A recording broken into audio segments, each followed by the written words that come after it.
Okay, we are talking with Donnie Van Curen here in studio, and we're talking about, as we approach the holidays, how do we help out those who are dealing with a lost loved one? Right. Yeah, that's a big question. As we're getting into November, December, a lot of people are thinking about people they've lost. It could be recently, or we just bring up that memory. Holidays bring up the memories, and so sometimes the holidays are extremely tough for people. It's something some really look forward to, and some are really struggling. And so I get a lot of questions from friends that, you know, how do I approach someone that's lost a loved one, a father or a mother or dad, and what should I do or not do?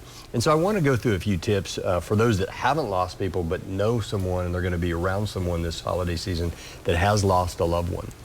So first of all, let them know you're there. I think that's important. You don't necessarily have to do anything. Just say, hey, I'm here.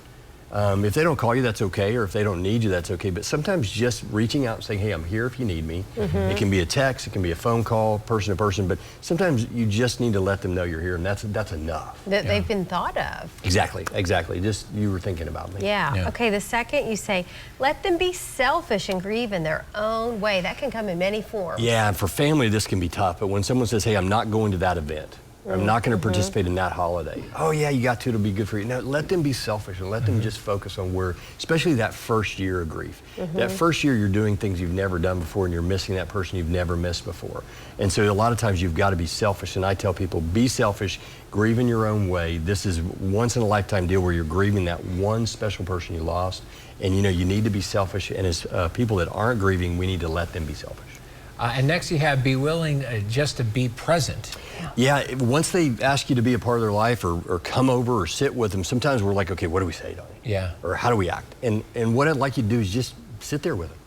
Sometimes whether you're watching TV or just sitting there in silence or just driving somewhere or going for a walk, sometimes they just need you to just be there with them. You don't have to do anything, you don't have to say anything, just be present, and sometimes that's all they really want, is to not be alone.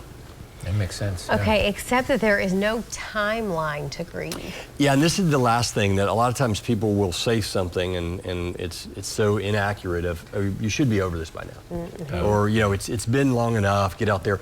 You know, sometimes grieving takes longer for others, and that's okay. And so I think when we're patient and we understand that, hey, let them grieve as long as they need to. Grieving is a process, but it's also very, very personal, and no one grieves exactly the same as someone else. And so give them a chance to grieve, let them have that time, accept the fact that it may be longer than you want it to be or longer than makes sense to you. But when you show that patience and understanding, that really helps them. Yeah, makes a lot of sense. Donnie, we appreciate it. All right, thank you. Thanks for coming in studio here. You got it. If you have a question for Donnie, send it to AskDonnie@news9.net or visit his website, counseling1820.com.